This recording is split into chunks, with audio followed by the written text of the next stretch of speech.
नमस्कार दोस्तों, मैं आपका अकाउंटिंग कोच अमित कुमार। अब कंटिन्यू करते हैं अपने फाइनेंशियल स्टेटमेंट के चैप्टर को, और अभी सबसे पहले इलस्ट्रेशन 1 देखेंगे और देखेंगे कि ये क्या कहना चाहता है। The following extract. दोस्तों, एक्सट्रैक्ट का मतलब क्या होता है कि कोई पोर्शन किसी पूरे फाइनेंशियल स्टेटमेंट का या किसी पूरे ट्रायल बैलेंस का एक छोटा सा पोर्शन ले लिया गया है और आपके सामने है। ये ट्रायल बैलेंस का है। ये देखो, ट्रायल बैलेंस का provision for taxation 2 lakh credit है। एडवांस टैक्स 1,80,000 17-18 का एडवांस टैक्स पेड फॉर 2018-19 का 1 लाख और टैक्स डिडक्टेड एट सोर्स 10,000, और ये सरप्लस है 2017-18 का। सबसे पहले ये दोनों साइड क्रेडिट में क्यों है? क्रेडिट में इसलिए है क्योंकि ये आपने लाइबिलिटी क्रिएट कर रखी है और ये कंपनी का प्रॉफिट है। प्रॉफिट हमेशा लाइबिलिटी ही है ऑर्गेनाइजेशन के लिए, क्योंकि वो कैपिटल में ऐड हो जाता है। ये चुकाना है प्रोमोटर को, और ये सारे के सारे क्या है? ये करेंट एसेट है, क्योंकि आपने पे कर दिया है गवर्नमेंट को एडवांस में, पे कर दिया है गवर्नमेंट को एडवांस में, और आपने ये भी 10,000 जो है वो पे कर चुके हो। आपने नहीं किया, लेकिन किसी और ने आपके बिहाफ पे आपके ही पैसे काट के गवर्नमेंट को दे दिया है, तो ये करंट एसेट है। द असेसमेंट वर्ड, असेसमेंट शब्द कहाँ यूज किया है? टैक्स में आपने समझा होगा, असेसमेंट होती है कंप्यूटेशन। 2017-18 का फाइनल हो गया है 2018-19 में। 2018-19 असेसमेंट ईयर होगा, इसीलिए 2018-19 में फाइनल हो गया 2017-18 का। जो टोटल टैक्स की लायबिलिटी बनती है वो 2,20,000 है, और जो नेट प्रॉफिट है, नेट प्रॉफिट है बिफोर टैक्स 4 लाख, और कंपनी का जो टैक्स का ब्रैकेट है वो क्या है? 35%। तो सबसे पहले ये है कि अगर ये जर्नल एंट्री है तो जर्नल एंट्री कर लेते हैं। Profit and loss account debit to provision for tax, जो आपने प्रोविजन बना रखा है इस साल के लिए वो यहाँ पे 20,000 हो जाएगा। और प्रोविजन फॉर टैक्सेशन जो 2,20,000 है, जो आपने प्रोविजन बनाया था ना 2,20,000, किसके लिए बनाया था? टैक्स को चुकाने के लिए। तो आप क्या करोगे? उस प्रोविजन को ख़त्म करोगे। भाई लाइबिलिटी है ना, तभी तो उसको आप डेबिट कर रहे हो। इसको ख़त्म करना है, और एडवांस टैक्स से 1,80,000, क्योंकि भाई मैंने प्रोविजन बना रखा था कि मुझे 2,20,000 देना है। ठीक है, तो वो 1,80,000 से एडवांस टैक्स खत्म हो गया, और 40,000 कहाँ से दोगे आप? 40,000 अपने बैंक से पे कर दोगे, और 31 मार्च को आप लाइबिलिटी क्रिएट कर लोगे, additional P&L, additional provision create कर दोगे 1,40,000 से। अब देखो, आपने कितना कमाया है? 4 लाख। ये नेट प्रॉफिट है बिफोर टैक्स। इसका 35% निकालो, कितना बनता है? कैलकुलेटर लाओ। 4 लाख इंटू 35%। तो दोस्तों यहाँ पे आपका जो बनता है, ये इस साल की जो टैक्स की लायबिलिटी है वो आ रही है 1,40,000। ठीक है, तो आप इस 1,40,000 की एक एंट्री करोगे 31 मार्च को। प्रॉफिट एंड लॉस को आप डेबिट कर दो, क्योंकि इस साल का टैक्स का खर्चा है। और टू प्रोविजन, प्रोविजन क्रिएट कर दिया, क्योंकि अभी आपने पे नहीं किया ना। ठीक है, लेकिन आप ये जो ऊपर वाली एंट्री है वो किस चीज़ के लिए कर रहे हो? वो यहाँ के लिए कर रहे हो, जो इन्होंने अपने ट्रायल में दे रखा है। क्या दे रखा है कि भैया देखो, टैक्स की लायबिलिटी कितनी बन गई है यहाँ पे? 2,20,000। ये पिछले साल की 2,20,000 बनी है। इस साल की तो आपकी 1,40,000 है। उस 1,40,000 का तो आपने प्रोविजन क्रिएट कर ही लिया, लेकिन पिछले साल का तो फाइनल हो चुका है। तो 2,20,000 हमें देना है, तो 2,20,000 कहाँ से दूं? ये कौन से पीरियड का है? 17-18। तो ये 17-18 का तो आप ऑलरेडी एडवांस टैक्स दे चुके हो यार, 1,80,000 रुपये। तो 2,20,000 में 1,80,000 आप ऑलरेडी दे चुके हो, तो 40 कहाँ से दोगे? 40 अपने बैंक से ही दोगे ना। तो ये देखो, 2,20,000 आपने प्रोविजन को खत्म कर दिया, इतने का प्रोविजन क्रिएट किया था। अब इस सवाल ये उठता है कि सर हमने प्रोविजन कितने का क्रिएट किया था इस साल के लिए? पहले ये देख लो। देखो जी, आपकी लायबिलिटी तो बन गई 2,20,000 की, ठीक है, लेकिन आपने प्रोविजन कितने का क्रिएट किया था? कम से किया था। आपने प्रोविजन किया था 2 लाख से, तो एडिशनल प्रोविजन तो क्रिएट करना पड़ेगा ना पहले, तभी तो 2,20,000 पे पहुंचाओगे यार, इस 2,20,000 की लायबिलिटी को करने के लिए। तो इन्होंने क्या किया? पहले एडिशनल 20,000 का प्रोविजन क्रिएट किया है। तो ये देखो, profit and loss account debit to provision for taxation 20,000 से 31 मार्च को उन्होंने कर दिया, प्रोविजन क्रिएट कर दिया, और फिर 31 मार्च को ही प्रोविजन को डेबिट करके एडवांस टैक्स से एडजस्ट कर दिया, और 40,000 की पेमेंट हो गई। तो आई थिंक आपको ये समझ में आ गया होगा। ये अर्निंग पर शेयर क्या है यार? Earning per share ratio, earning per share ratio क्या है? पहले अर्निंग पर शेयर निकाल लो कि भैया कितना हमने पैसा कमाया है। अगर 10 लाख प्रॉफिट कमाया है आफ्टर टैक्स, और मेरे पास अगर 2,000 शेयर होल्डर है, तो 10 लाख को 2,000 से डिवाइड कर दो, तो एक शेयर होल्डर के हिस्से में कितना जाएगा? Earning per share.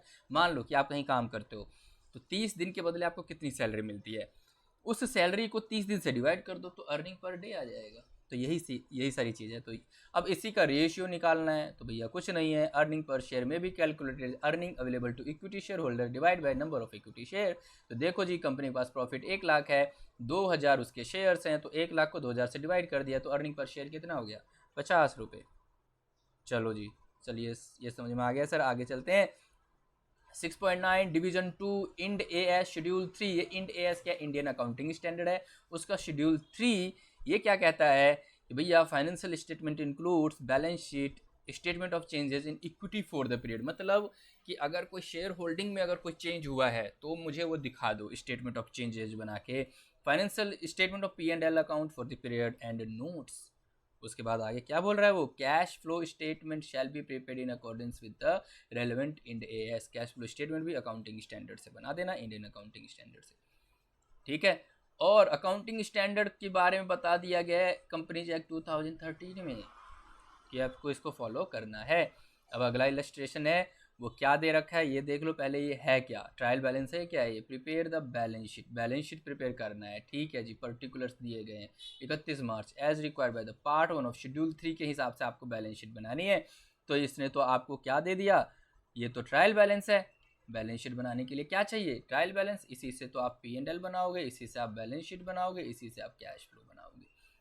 अब इक्विटी शेयर कैपिटल है भैया। देखो TB में ट्रायल बैलेंस में सिर्फ 4 चीज़ें ही तो होंगी यार, इनकम, एक्सपेंस, एसेट और लाइबिलिटी। और यहीं पे तो वो 4 चीज़ है, इसके अलावा तो कुछ है ही नहीं ट्रायल बैलेंस में। इसी में से जो 2 चीज़ें हैं वो P&L में चली जाती, इनकम और एक्सपेंस P&L में, और एसेट और लाइबिलिटी बैलेंस शीट में लेके चले जाते हैं। अब देख लो इक्विटी शेयर कैपिटल, अगर आपको याद हो गया हो तो इक्विटी शेयर कैपिटल कहाँ के आइटम है? ये लाइबिलिटी में चली जाएगी, ठीक है। कॉल्स इन अरियर लाइबिलिटी में, लैंड एंड बिल्डिंग एसेट में, प्लांट एंड मशीनरी एसेट में, फर्नीचर एसेट में, जनरल रिजर्व लाइबिलिटी में, क्योंकि ये बचाया हुआ पैसा है।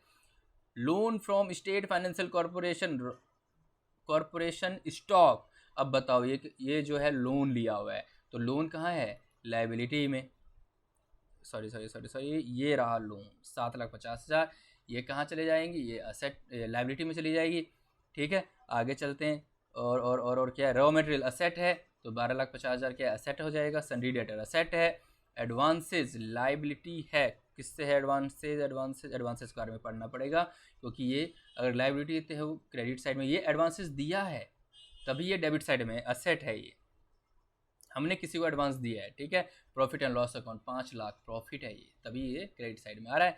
कैश इन हैंड देखो असेट है, कैश इन बैंक असेट है। अब ये सारी चीज़ें उन्होंने दे दी है। अब आप इतना भी पढ़ के P&L का फॉर्मेट बनाओ, बैलेंस शीट का फॉर्मेट बनाओ और वैल्यू को वहाँ डाल दो। अब उसके बाद एडजस्टमेंट देख लेते हैं। Preliminary expenses include 25,000 audit fees and 33,500 for out of pocket expenses. तो जो प्रीलिमिनरी एक्सपेंसेस है उसका खर्चा है कि भैया 25,000 में से 3,500 जो है वो आउट ऑफ पॉकेट एक्सपेंस है, ओके जी। 10,000 equity share other than cash से इशू कर रखा है। Debtor 2,60,000 are due for more than 6 month, 6 महीने से पुराने हैं। अब ये सारी एडजस्टमेंट दे रखी है। The cost of asset building का इतना है, प्लांट एंड फर्नीचर का इतना है, फर्नीचर का इतना है। तो बैलेंस है 7,50,000 का लोन अकाउंट में, उसमें 37,500 इंटरेस्ट एक्रूड है बट नॉट ड्यू है। मतलब इंटरेस्ट का पोर्शन है तो वो तो लोन का नहीं रहेगा ना, तो P&L आइटम चला जाएगा। तो loan is secured by plant and machinery से उसको सिक्योर कर दिया गया, ओके। आगे क्या कहानी है? Balance of wet bank include 10,000 with Idea bank which is not, मतलब बैलेंस जो है ना बैंक का, उसमें 10,000 ऐसा भी है, ऐसे बैंक का भी है जो बैंक शेड्यूल्ड बैंक नहीं है, ओके। अब आप यहाँ पे वो देखो सेम फॉर्मेट बना लिया 31 मार्च का। Share holder capital, share capital, pending allotment, non current liability में लॉन्ग टर्म बोरोइंग ले लिया, trade payable, other current liability और शॉर्ट टर्म प्रोविजन। इन सब की इन्होंने नोट्स तैयार कर दिए। तो आपको भी सेम चीज़ें करनी है, आपको नोट्स भी बनाने हैं कि भैया इसका नोट ये रहा, इसका नोट ये रहा, ठीक है। तो नॉन करंट एसेट में देखो property plant equipment, current asset में inventory, trade receivable, cash and cash equivalent और शॉर्ट टर्म एडवांसेस।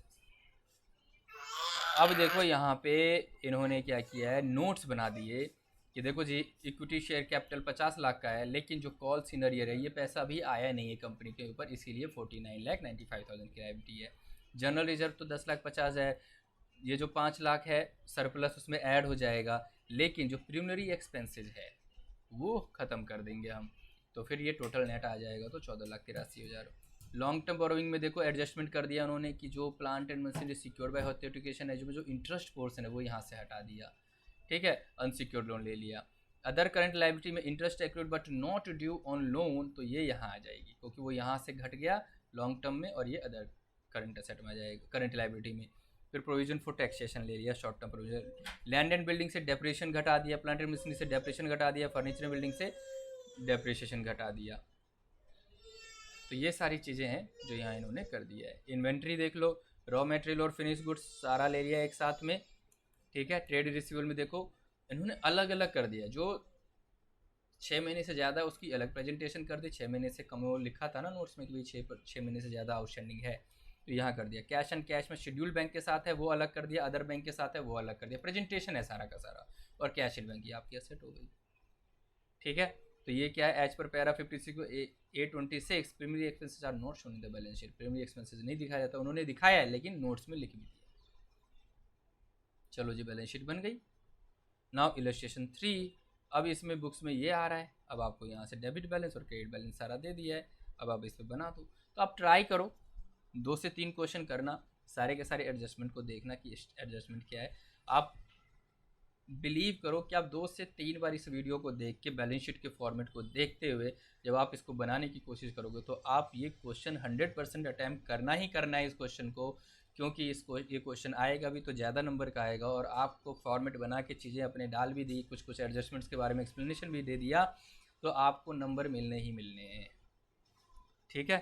तो इस तरीके से ये एक चैप्टर बहुत ही इंपॉर्टेंट चैप्टर है जो हमने फिनिश कर दिया है। आप प्लीज़ इस चैप्टर से क्वेश्चन आता है तो छोड़ना तो बिल्कुल भी नहीं है, आपको अटैम्प्ट करना ही है, फॉर्मेट्स बनाने हैं, चीज़ों को प्रेजेंटेशन कैसे करनी है। अगर कुछ भी समझ में नहीं आता ना तो आपने जो प्रेजेंटेशन स्किल देखी, प्रेजेंटेशन देखा, आप उसी तरीके से प्रेजेंटेशन फॉर्म में अगर P&L और बैलेंस शीट ड्राफ्ट कर देते हो रिक्वायरमेंट के हिसाब से, अगर बैलेंस शीट तो बैलेंस शीट ड्राफ्ट कर देते हो, उसके नोट्स ड्राफ्ट कर देते हो, तो भी आपको नंबर मिलेंगे। तो इस क्वेश्चन को तो करना ही करना है। तो दोस्तों मिलते हैं नेक्स्ट लेक्चर में एक नया चैप्टर करने के लिए, और आपका नया चैप्टर क्या रहने वाला है वो भी देख लेते हैं। और आपका नेक्स्ट चैप्टर है नेक्स्ट और ये नेक्स्ट चैप्टर है आपका कैश फ्लो स्टेटमेंट्स। तो अब हम ये चैप्टर करेंगे अपने नेक्स्ट लेक्चर में। तो मिलते हैं नेक्स्ट वीडियो में, तब तक के लिए गुड बाय फ्रेंड्स।